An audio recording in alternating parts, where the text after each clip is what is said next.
반갑습니다, 여러분. 강사부입니다. 이퀄 디리리.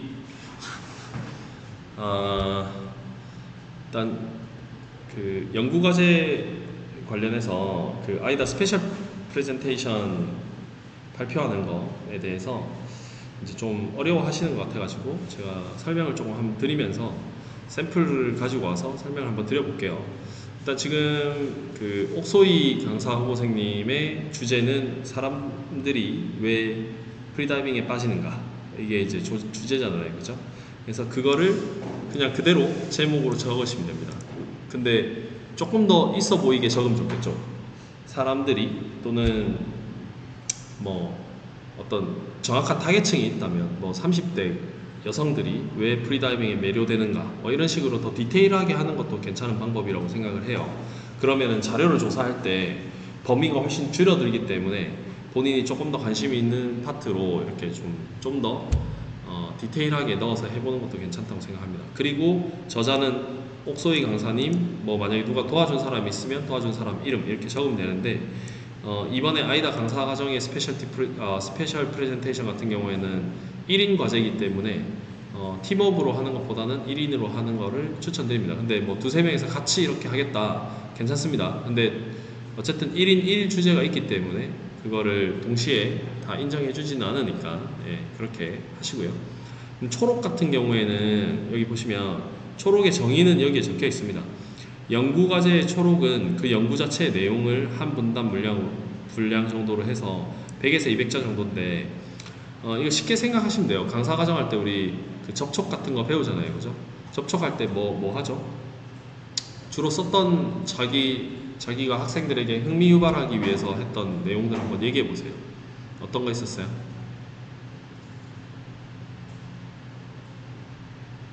해보세요. 비행기 타면서 뭐 이퀄라이징 하는 것들 설명하고, 또 뭐 있어요?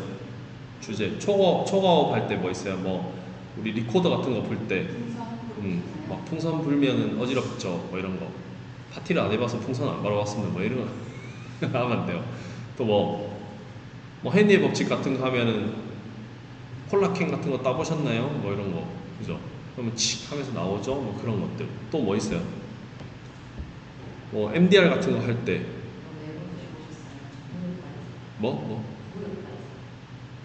그쵸.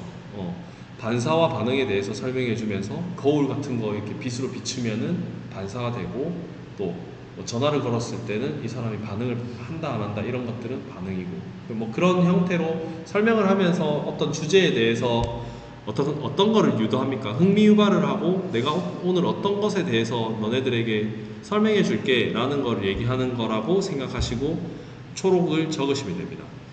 그리고 또 연구 목적이나 문제 제기나 이런 것들도 조금 하시면서 내가 이런 얘기들을 할 거야. 예를 들어서 옥소희 강사님이 지금 선택하신 주제 중에 이제 뭐 예를 들어서 30대 여성들이 왜 프리다이빙에 매료되는가, 이 주제를 만약에 했다라고 하면 여기서 30대 여성들이 프리다이빙에 매료되는가에 대한 주제가 내포하는 의미가 뭐예요? 그 사람들의 어떤 삶의 방식, 삶의 양식, 그 다음에 이 사람들이 왜 프리다이빙을 하니까 이런 목적으로 또는 이런 형태로 프리다이빙 하고 있으니 우리는 프리다이빙 강사로서 또는 프리다이빙 센터를 운영하는 사람들로서 그 사람들에게 어떤 만족감을 줘서 더 많은 유치를 하고, 그죠? 또는 더 재밌게 해주고, 또 30대가 이런 걸 좋아하지만 40대도 좋아할 수 있게끔 해주고, 또는 여자만이 아니라 남자에게도 접촉할 수 있는 방법들도 제시해 볼 수 있고, 여러 가지 그 주제에 대해서 제시해 볼 수 있겠죠, 그죠? 네. 그래서 주제가 너무 광범위하다고 생각이 들면 다시 주제를 바꾸는 거예요. 어떻게?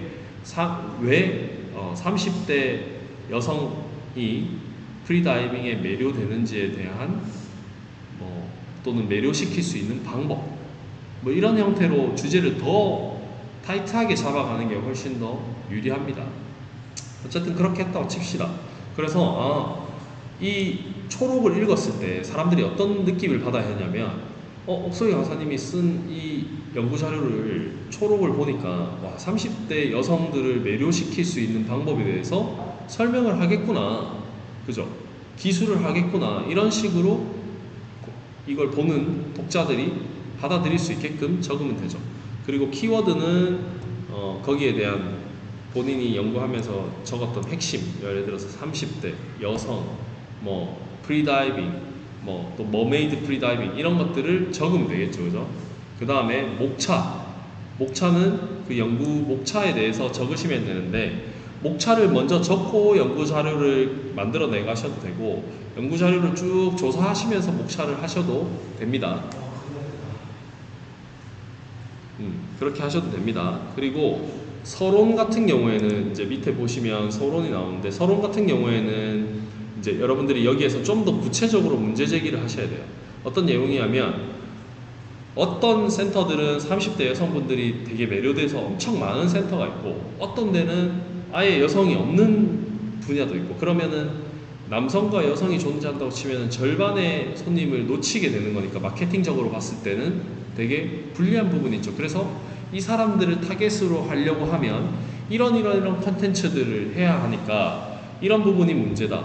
그래서 이렇게 하지 않는 것들이 문제다. 또는 이렇게 하니까 그 사람들을 매료시킬 수 없었다. 또는 전체적인 프리다이빙을 봤을 때도 이런 형태로 하는 게 이 30대 여성들을 매료시키는 데에 도움이 될 것이다. 이런 형태로 문제 제기, 지금 현재 우리가 겪고 있는 어떤 문제, 30대 여성들을 잘 이렇게 매료시키지 못하는 것에 대한 문제, 또는 누구는 잘하는데 누구는 못하는 것에 대한 문제, 이런 것들을 문제 제기를 해보는 거죠.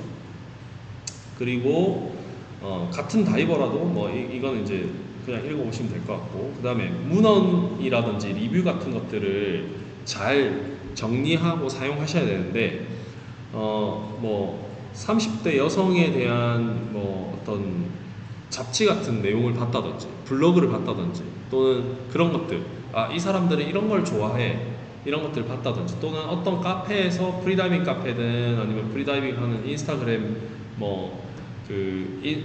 인스타그램을 운영하는 강사든 센터든 뭐 이런 사람들이 30대 여성에게 포커스를 맞춰서 잘하는 데들을 보니까 이렇게 되고, 또 못하는 데를 보니까 이렇게 되고 해서, 그런 어떤 웹사이트 주소라든지 또는 참고 문헌의 이름이라든지 저자라든지 이런 것들 내용을 잘 정리하셔서 따로 뭐 엑셀 파일이나 워드 파일이나 이런 데다가 다 저장을 하시고 링크를 다 해놓고 나중에 그걸 쓰게 되면 그거를 같이 넣어주시는 게 좋습니다.